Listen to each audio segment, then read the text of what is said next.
I want to say hard work and effort, because a lot of people, they think they're going to train people because it's fun. But there's a difference between going to work out for fun, training people for fun because you don't want to get a real job and you think this is a great way to pick up girls or hang out with your friends or do something easy, and a difference in turning it into a real profession or a career. So I take pride in what I call craftsmanship. You see, I put a lot of effort into my Instagram posts. I put a lot of effort into what I write. I put a lot of effort into the emails I send. And by doing that, you separate yourself from people professionally.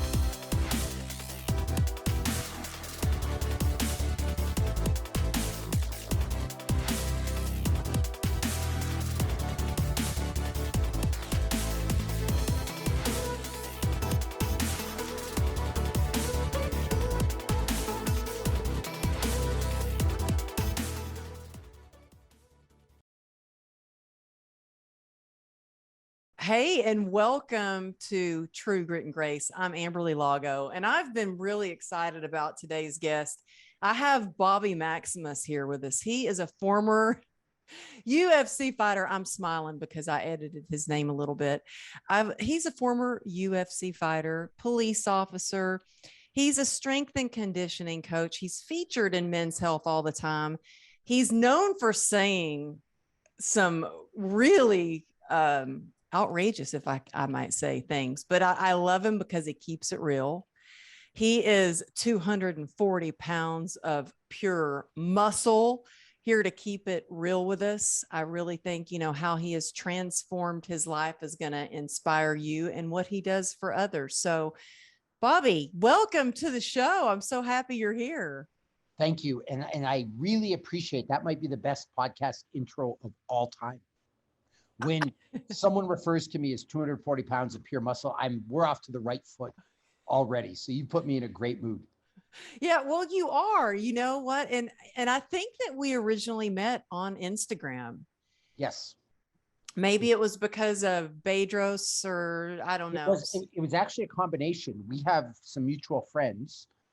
You were doing some work with Bedros, and I believe you were also on Brad Lee's podcast. Yes, Brad Lee. And another reason I really love him is because he keeps it real. You get, and we started before the show. You're like, okay, ask me anything, but make sure I'm going to tell you the answer. And that's one of the things that I really like about you is you're not afraid to say what's on your heart and in your mind, or on your mind. And one of the things that you had said in one of your interviews is the 10 most dangerous words are, what will other people think and what will other people say? And you're not afraid to say exactly what you feel. Were you always that way, or how did you get so confident? No. And on that note, I still am afraid to speak my mind. I just have the self-awareness to work past that and continue on my path. Because I think there's this myth that successful people, confident people, muscular people, good-looking people, people that you would think are confident all the time. And that's just not true. We have to work at it like everybody else. And so a little bit about that, I was bullied fairly heavily till I was 15 years old. And when I say bullied, kids would rip my underwear out on the bus. I'd get wedgied. They'd draw in my face with marker. They'd punch me in the face. There was a lot of days I would have to wash my face off before I'd go inside to get home, because if my mother saw, she'd tell the other parents and I'd get beat up worse. And it all came to a head for me when I got my collarbone broken. These 4 hockey bullies beat me up and they left me with a broken collarbone. And I was scared. I didn't know what to do. So I joined the wrestling team to try and learn how to defend myself or toughen up, because I couldn't make any sports teams before that. I wasn't athletic. People made fun of me. I was shy. I was awkward. And my first year wrestling, I lost 40 matches. I didn't win one. My second year, I won 1 out of 40 matches. So I wasn't off to a good start. Like a 1-79 record is nothing to be proud of. So I kind of limped into the weight room, started working out. My first day working out, I got pinned under a 45-pound barbell. I didn't know what I was doing, but I just stuck with it. And as I started to get stronger, my confidence grew. As my confidence grew, I started to win wrestling matches. Well, fast forward some years later, I found myself in the Ultimate Fighting Championship fighting in front of 20,000 people. Now, if you would have met that person, you would have thought I was handsome, charismatic, confident, all those things. But that's your view of me from the outside. On the inside, I look in the mirror and I see that same 14-year-old scared kid looking back at me, because during your formative years, if you're raised a certain way, you can't just get rid of that. And I was in the back of the Mandalay Bay Convention Center, and all I was thinking about was, I'm going to lose this fight. People are going to make fun of me. I can't go back to my job if I lose. This is going to be humiliating. And I lost that fight really bad. And it was at that moment I realized I had to fix my brain. And so I started to work with a sports psychologist named Brian Cade. And a lot of the stuff I do, I give credit to him for this. But we isolated that the biggest weakness that I had were, what will other people say and what will other people think? And I had to do all kinds of psychological exercises to work through that. And within 3 months, I was fighting in the UFC again. But because I was doing those exercises, I believed in myself. And before that fight, I was on another planet of confidence. It's, I'm going to kill this guy. I'm going to take him apart. I'm the best in the world. I deserve to be here. And I went out and I won that fight. Wow. So once I won, and this is where I'm going with all this, I decided I didn't need sports psychology anymore. So I quit. The next time I fought, all the negative voices came back. So that taught me a lesson that's been fundamental for my life, that having low self-esteem, having confidence problems, being insecure, being worried about what other people say and think, this is something that's stuck with me forever. And if I don't actively work on it on a day-to-day basis, that confidence that I seem to have, it goes away. It's like fitness. It's a skill like anything else. If you work at it, you're good at it. If you're not, you lose it. Oh, thank you for saying that. And you know what? It is like anything else. I mean, confidence comes and goes. It can be knocked right out of you. I'll never forget, I was about to go and speak on this big stage. You know, Mel Robbins was there, Jay Shetty, Lewis Howes, and I was in the green room and there was a guy sitting next to me and he goes, "Who are you here with?" And I was like, "Oh, I'm here with me. It's just," and I was like, "It's just me." And I was kind of caught off guard. And I already had little confidence to get on that stage and do my first like big talk in front of thousands of people. And I said, "Oh, well, who are you here with?" And he said, "Oh, I'm an agent and I'm representing this person, this person, and this person." And I was like, "Oh, wow, I need an agent." And he goes, "No, I'm a boutique agent." And he like turned his back, like, "You're not good enough," you know? And I felt like I had been kicked in the gut. And it was at that moment for me, I had to go outside and I was like, have a talk with myself and say, "Amberly, you are going to get on that stage. You're going to kill it. Do not let this get, knock you down. You're going to get up there. You're going to do a good job." And I had to talk to myself. And it was at that moment that I realized I really needed to work on my self-confidence. And I like that you share that it didn't come easy for you. And it still is something that you work on. And I think that you are the definition of grit. And I've heard you share in other interviews that, you weren't always the best fighter. You weren't always the best at sports, but you worked really hard and you have such an incredible work ethic. Where do you think that work ethic, or where do you think that grit comes from? How, and do you think that someone can work on their grit and build the grit that they have? Yeah. So there's two things. There's nature and nurture, right? There's a genetic component to it. There are some people that are just born stubborn. I'm one of them. So I kind of came by it honestly. And my parents were like that. And so that was good. But the second is the nurture component, what I've learned during my life. And I really credit those 2 first years of wrestling, losing everything, Mm. setting me up for the rest of my life because I got real comfortable with failure. Mm. You see, I know a lot of people that were successful at everything, and then they hit 25 and 26 when it matters, when they're aware of self-esteem, when they're aware of public image, and then failure is this big scary thing. I failed so many times to start my career that now I'm just comfortable with it. Like I am super comfortable. If you put me in your situation where the person says I'm a boutique agent, I take that in stride now. I take it as a challenge. I actually enjoy when that stuff happens to me because I love proving people wrong. And I do so, too. And I've used that as my biggest motivation in everything. You know, when doctors told me, you'll never wear shorts again, you'll never run again because of all your scars and your leg and everything. I was like, oh, really? After it initially felt like a kick in the gut, it did motivate me. And I think I love underdogs too. I was always the underdog, and I love proving to myself that I can do something. But so you were stubborn even as a kid, and you saw that in your parents, and then you got good at reframing failure and practicing and starting again. And I do think that that builds grit. But you said you started businesses that weren't successful. When were you a police officer?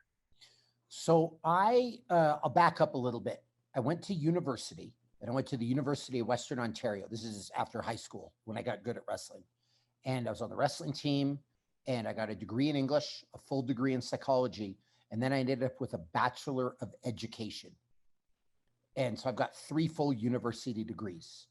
And before, I always knew I wanted to help people, but I didn't know how I was going to help people.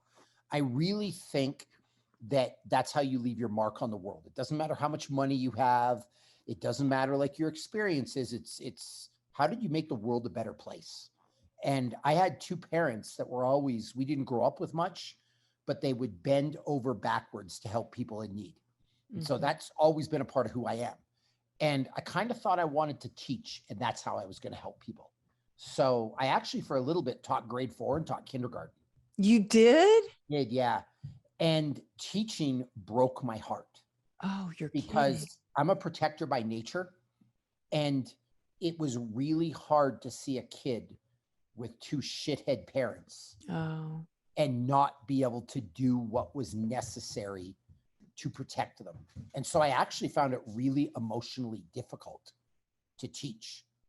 So I decided that maybe I wanted to be a police officer because maybe then I could impact people in a positive way. So I went and I was a cop. And funny enough, I actually failed my background check to get into policing. you're kidding. I was not accepted right away and had to apply a couple more times, and then I was accepted. Okay, why weren't you accepted? I mean, you know how you said you love proving people wrong? I used to have the saying that I'm well balanced. I have a chip on both shoulders. So when my dad died when I was 20 years old, and I was angry because my dad was my best friend. Mhm. And I was going to university and he died. I never got to say goodbye. I was devastated. And there was a real grieving period for me for about 3 months, 4 months. When I came out of that, I was so angry that I didn't know who to take it out on. You know, if you would have asked me at the time who I was mad at, I would have said God. And if I see him, I'll fucking kill him. Like I was just mad at the whole, but there was really no one to be mad at. So there was this anger I couldn't direct towards anything specific. So because of that, I was in a lot of fist fights. Probably slept with way more women than I should have or wanted to. Did some sketchy things, and they come out in the background check. Now, what I didn't realize in my first background check, the police were actually more worried about how you owned up to what you did versus what you did. So the first one, I tried to paint myself as this saint and this angel, and I didn't pass. And the second one, same thing. The third interview, I just was like, I had nothing to lose, so I laid it out on the table. So they're like, do you do drugs? I'm like, nope. They're like, do you drink? I'm like, sometimes, but not to excess.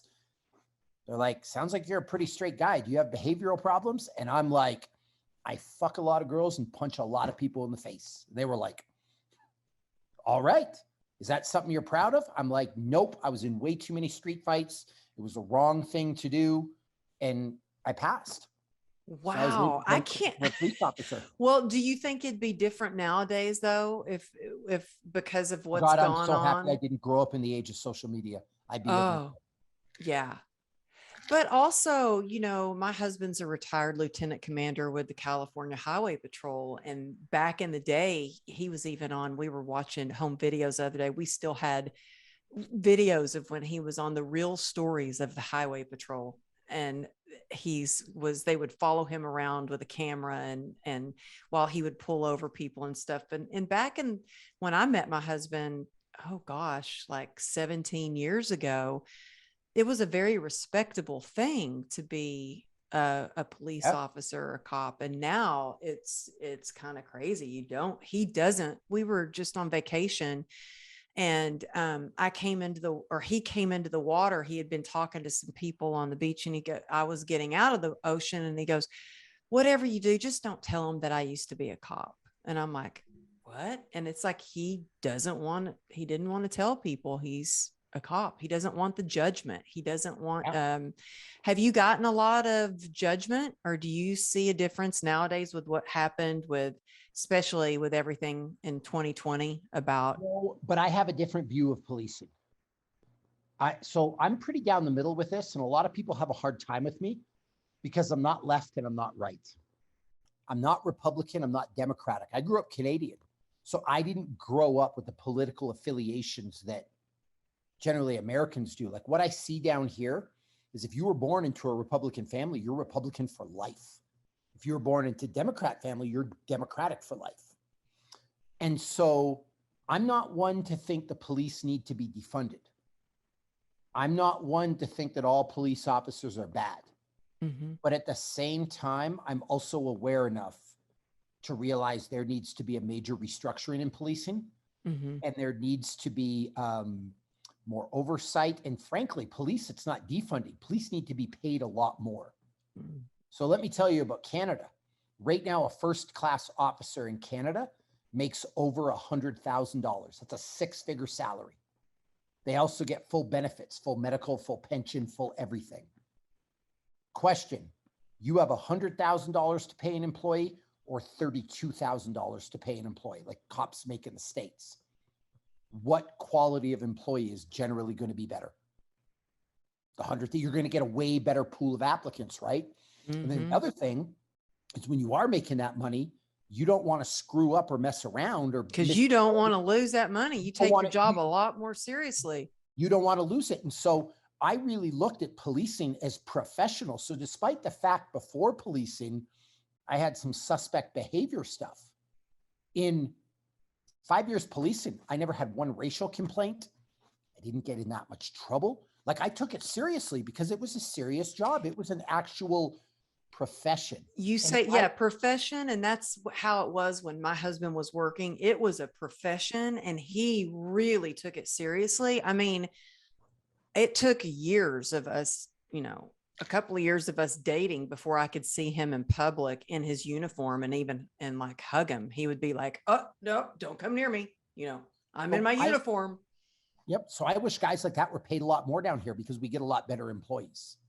But I did learn in that background check that you just had to be honest and own up to your behavior. And that was another fundamental lesson in my life, that I've done what I've done. Just own it and don't be ashamed of it. We've all made mistakes. We've all done stuff we're not proud of. Just own it. And I see this in the media all the time where actors or actresses or famous people get in trouble and they just don't own their behavior. Mm-hmm. And it keeps piling on and piling on when all they have to do is stand up and say, I was human, I was hurting, I made a mistake, and it would all go away. Oh, and it's freedom when you can just take accountability and own what you've done and who you are. That saying, the truth will set you free. It sure does. It is freedom. True. So when you were a cop and you decided to move to the States to fight, right? For the Well, UFC. to fight, and I was fighting in the UFC while I was a cop. And I realized on some level that I couldn't do both. So I moved to the States to try and further my fight career. Mm-hmm. And then at the same time, I was a little disillusioned with policing as well, because I wasn't being able to help people the way I wanted to. Mm-hmm. I was going to calls, I was taking reports, I was arresting people. But you arrest people and then they go away, and you might see them again, you might not, but you can't really positively impact a person's life. And so at least that's how I felt. Mm-hmm. And so I wanted more. And so, looking back on my life, strength and conditioning and exercise and psychology was such a big part of who I was, and it helped me. I thought maybe that's the way to help people.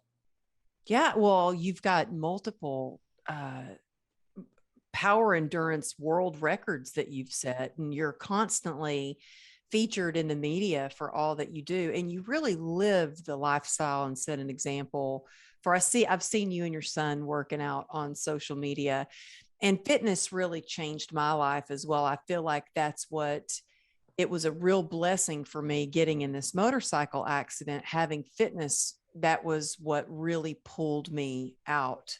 And it was hard. It's been hard. But I think that so much of it starts with our mindset. So I like that you talked about mindset to start. And what are some things, speaking on mindset, that you do to keep your confidence, so you have more confidence? What are some of the things that you could share with others today that they want more confidence, but they're not quite sure how to develop that confidence muscle? What would they do? You have to brainwash yourself, for lack of a better term. You got to train your brain like you train your chest, your legs, your arms, whatever. You want nicer triceps so you look good in a dress, you got to do some tricep exercises. It's as simple as that. You want some confidence, you need to do some confidence exercises. So there's two things I do. One is, and I learned it from Brian Kane, it's called green dot therapy. So I have these little green dot stickers that I stick all over everything. There's one on my steering wheel, there's one on my phone, there's one on a book I read, there's one on the fridge handle. And the purpose is every time you see a green dot, you have to give yourself a compliment or think positive self-talk related to one of your goals. Wow, that's such a great idea. Because what happens is, in your head right now, you've got green light thoughts and red light thoughts. Green light thoughts are, I'm pretty, I'm intelligent, I'm a great speaker, I dress well, I'm professional, I work harder than people, whatever things that you want to think about. The red light thoughts, and everyone has one, I'm ugly, I'm not in shape, my story isn't unique, I'm not a good speaker. And so there's a constant battle between the green and the red and the green and the red. You have to train yourself to be primarily green if you're going to be successful. And it's really hard to sit down and meditate for an hour a day and then the other 23 hours not do it and expect yourself to be confident or believe in yourself. So what I do is every time I see one of these green dots, it's just constant positive affirmation throughout the day. It doesn't take time because I do it on the fly as I see the green dots. Because one of my failures is when I start feeling confident, I think I don't need it anymore. So I won't spend the hour doing it a day. This way, I'm constantly doing it throughout the day. It doesn't take away from my life. And then I've learned over time to start really changing that narrative from negative to positive. That is such a great idea. But speaking of doing things on a daily basis, do you have like a morning ritual that you do, or do you have something that you do that's like a non-negotiable? You have to do this every day to feel better, healthier. Yeah, so my workouts are non-negotiable. It all starts with the body. Healthy brain, healthy body, healthy brain, healthy brain, healthy body. If your environment that you live in, because really people forget we're just a meat suit. Like we're just a what? A meat suit. Like who you are is your brain. This is just like a robot that your brain lives in. Well, if your vessel, if your meat suit, if your robot Meat is suit. poisoned, then your brain's going to be poisoned. Like you can't live in a pile of filth and expect yourself to feel good. And I think a lot of mental illnesses, a lot of psychological illnesses, they are related to having an unhealthy body, whether it's bad food, it's processed food, it's drugs, it's alcohol. Oh, for Like sure. it poisons you, right? And so it starts for me with the workout. That's the biggest thing. I have to look after my body. And by the way, it's completely 100% controllable. You see, I can't control if my wife cheats on me. I can't control if I'm in a car accident. I mean, I can drive a little safer, but I could be at a red light and I could get rear-ended. I can't control the virus that I'm not allowed to mention because we'll get shadow banned or whatever. I can't control what the government's going to do. I can't control if there's a hurricane or a tornado, but I can 100% control the effort I put into maintaining my physical fitness. Exactly. I'm so glad you said that, because let me tell you, doctors thought I was crazy in the hospital, because there I was. I could not get up to even use the bathroom on my own. And I was like, I'm going to need a pull-up bar and some dumbbells. And they were like, what? I'm like, yeah, I can keep my upper body strong. I'm like, I need to focus on what I can control and not what I can't control. And I think that starting your day with moving your body, I just noticed how much better I felt. We just got back from vacation, and it was the first vacation I've had in a long time. And I told my husband, I said, I feel better now. I walked for 2 hours straight. I got in the ocean and swam a couple of times out to the buoy and back. I went to the gym at the hotel. I said, I feel better now than I do when I'm home and I'm sitting on Zoom for 8 hours straight. Yeah. And it's moving your body releases those endorphins that make you feel good. Yeah, my leg was a little bit sore after, but you know what? I felt good mentally and physically. And I think that it does all go hand in hand, your mind and your body and what you're telling yourself, and then what you're eating or drinking and how it affects your body. So I so appreciate you saying that. And are there days when you skip a workout, or you work out every single day? I work out every day, but in fairness, because I want to be honest with people, it's also because I absolutely love it. I'm very aware, cognizant of the fact that if you don't love working out like I do, it's hard to do it every day. It's something I love. It's the first thing I want to do. So if we went on vacation, I want to find a place to train. That's what I want to do. That's my favorite thing too. Yeah. That's like the best of vacation, is I have more time to work out. That's what I want. Now, I'll compare it to golf, because golf is fairly, big for a lot of people. I hate golf. Me too. I don't play it. I don't want to watch it. I don't want to. There are guys that love golf, that golf every day, and it's easy for them. If you told me I had to golf every day to be successful, I don't know if I would have the mental stamina or fortitude to force myself to do something I don't like. So in fairness, for me, it's something I inherently love, which makes it easy. Well, I think that there are ways to make it more fun. And so when I've had clients, I was a fitness trainer for years. I started when I was 25 doing fitness training. And sometimes I would get kids who their parents would come to me and say, she hates working out. She doesn't like to move at all. And so I would just find myself having to get creative with them. So I would hold boxing mitts and let them box. I would dance with them. I would just do anything to find some joy in the journey of working out. And then when they started to feel better because of doing it, that's when they're like, oh, yeah, maybe I do like this. Maybe I can stick to this. But I do think it's easier for people like you and I who actually really love to work out. And I do love to work out. There are days that I don't feel like it though, but I focus on how it's going to make me feel afterwards. Yep. So there are a ton of fitness people out there, a ton on social media, off social media. They're everywhere. How did you get to be the leading expert that Men's Health, all these media companies, they come out to you and ask for your advice. I mean, you get thousands of views on your YouTube channel. You've got people, on your wait list to coach with you and be in your programs. How did you get to that level? I want to say hard work and effort, because a lot of people, they think they're going to train people because it's fun.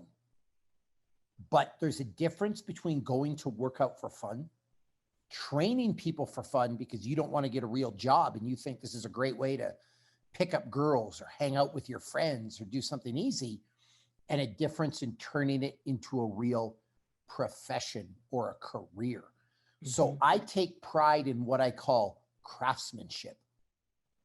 You see, I put a lot of effort into my Instagram posts. I put a lot of effort into what I write. I put a lot of effort into the emails I send. And by doing that, you separate yourself from people professionally. And I'll tell you a little story about that. I got an English degree. I studied Shakespearean drama, romantic literature, restoration literature. When you have to write a 10,000. You always surprise me. Every time I learn something else about you, I'm like, what next? Are you superhuman? Okay, sorry to interrupt. I just had to say that. Oh, thank you. I'm a nerd.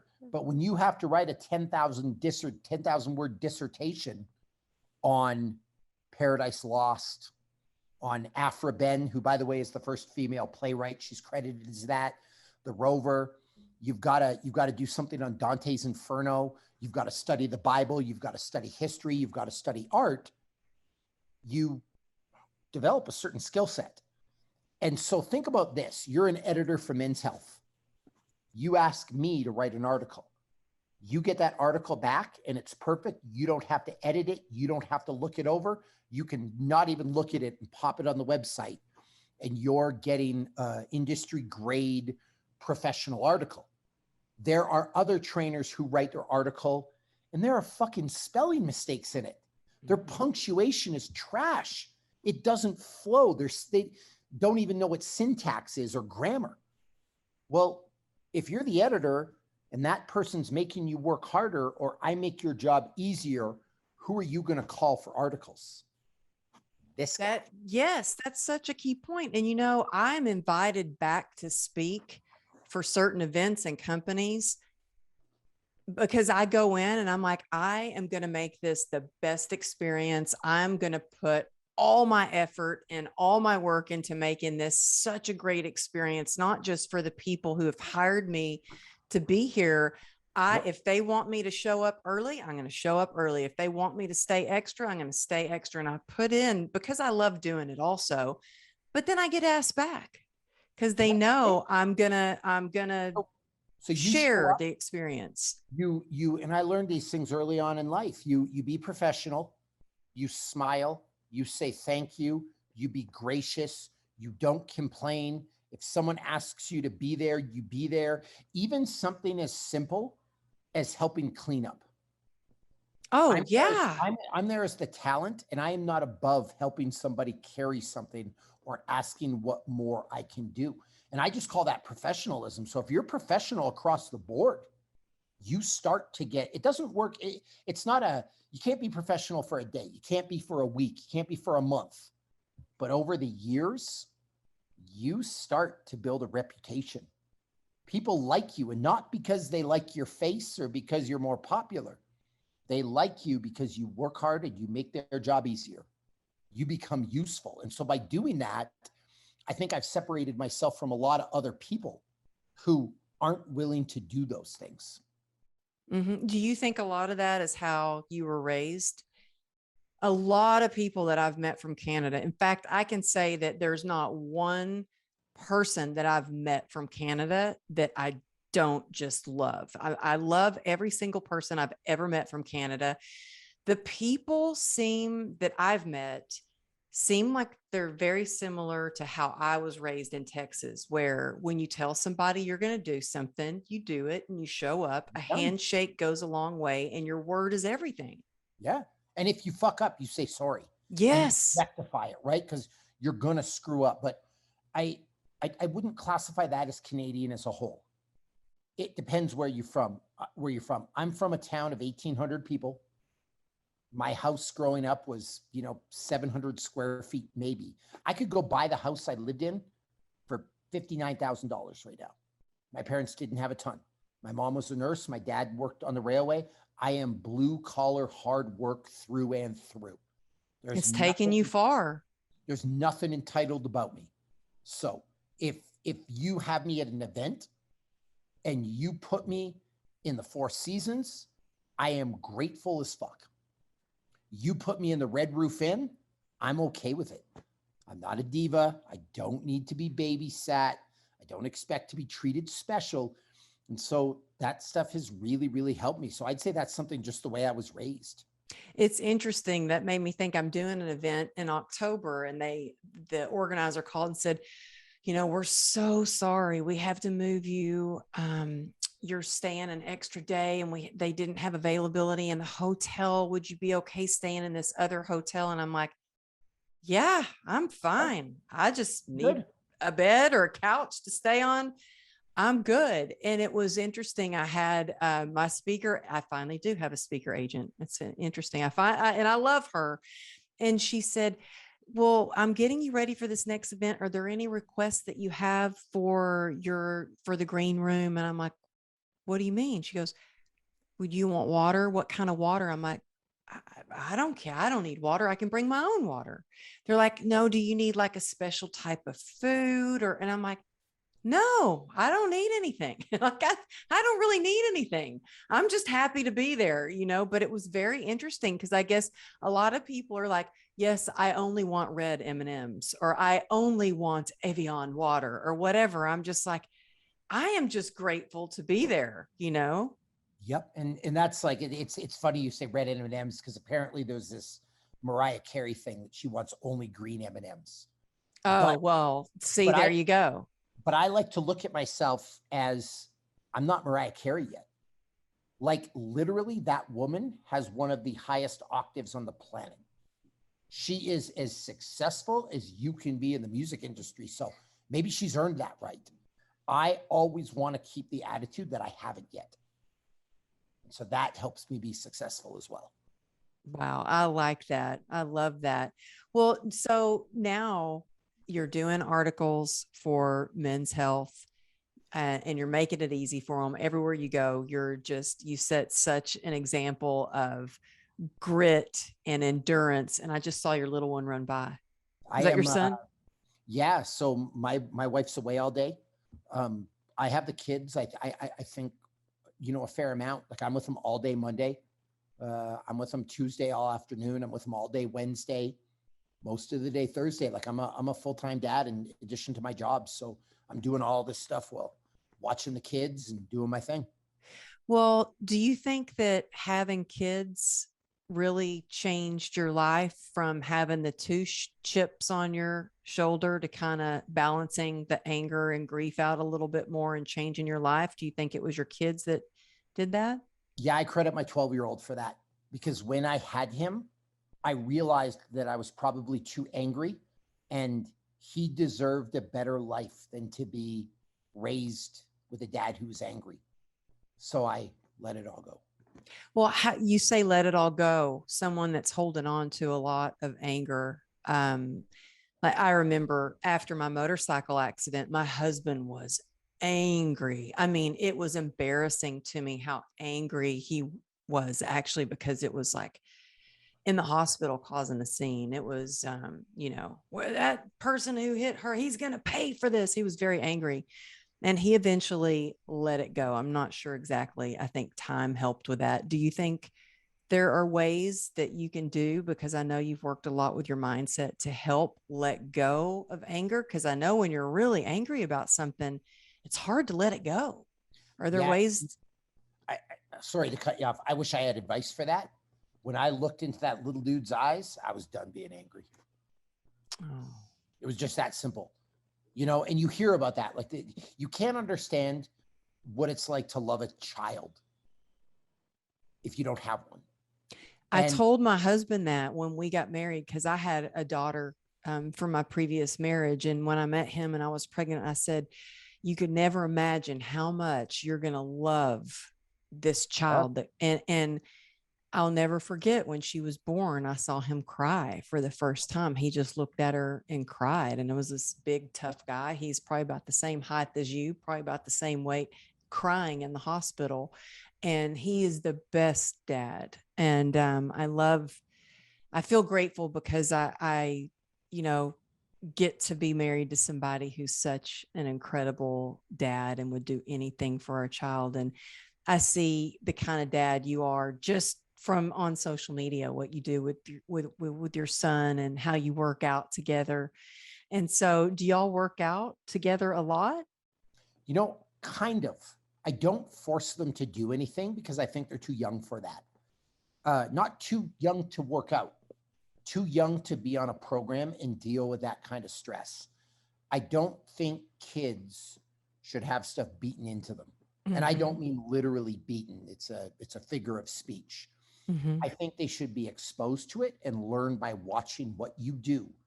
And if they take it up as their own choice, it will be that much more powerful. I don't want them to grow up to resent it. I don't want them to grow up to have to want to do it. I want them to grow up to love it like I did. So I bring them, they watch me, I expose them to it. I talk to them about my failures, about my insecurities, about what I was successful with, what I wasn't successful with. And then if they want to do it, great. If not, they can do something else.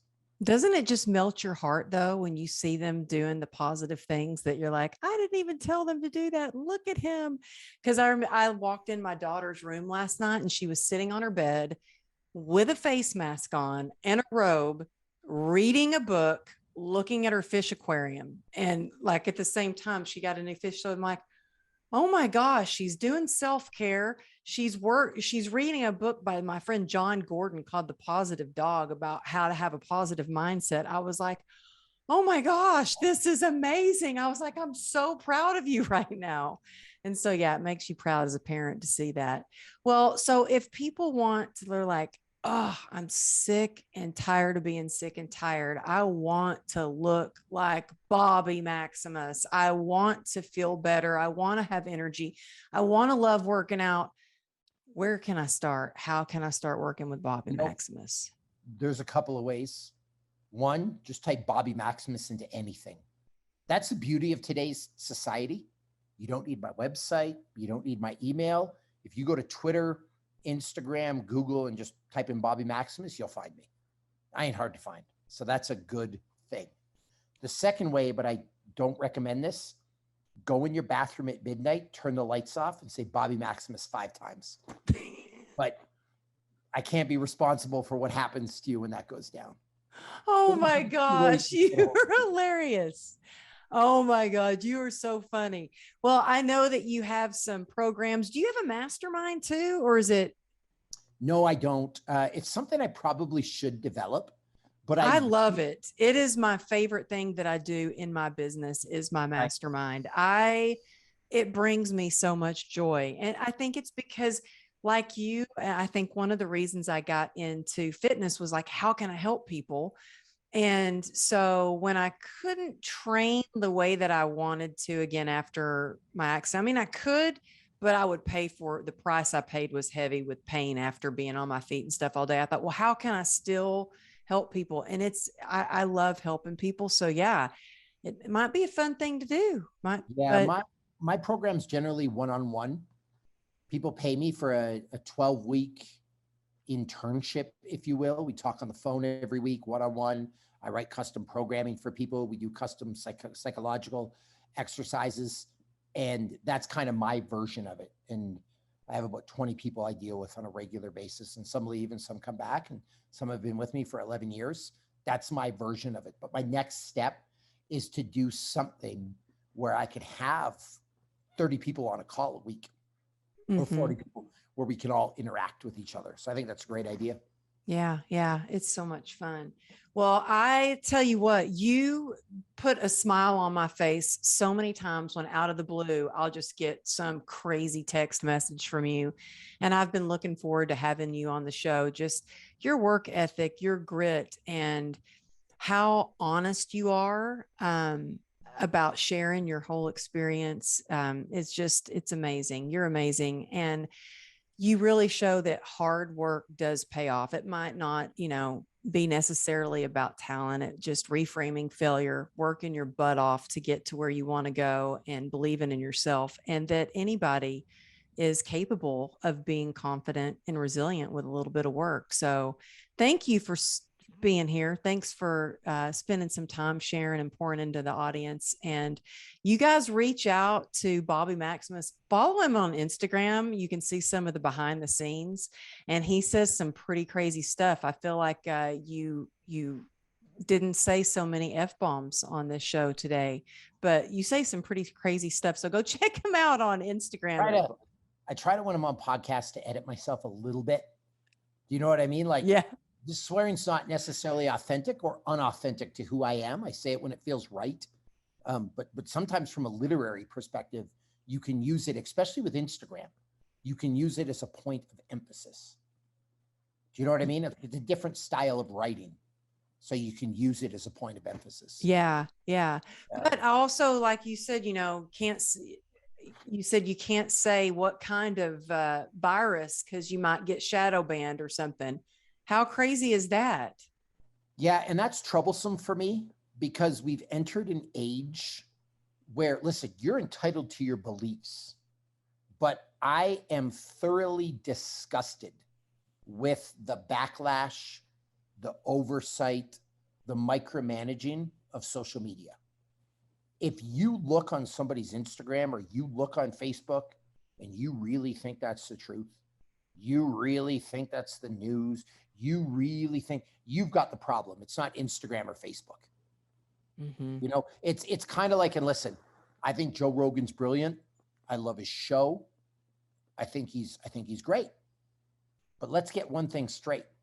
It's an opinion show. It's an entertainment show. Mm-hmm. It's not facts. It's not the news. Jon Stewart used to deal with this all the time too, where people would look at Jon Stewart's opinion pieces as news. Yeah. And I remember watching him in an interview. He's like, for fuck's sakes, I'm on Comedy Central.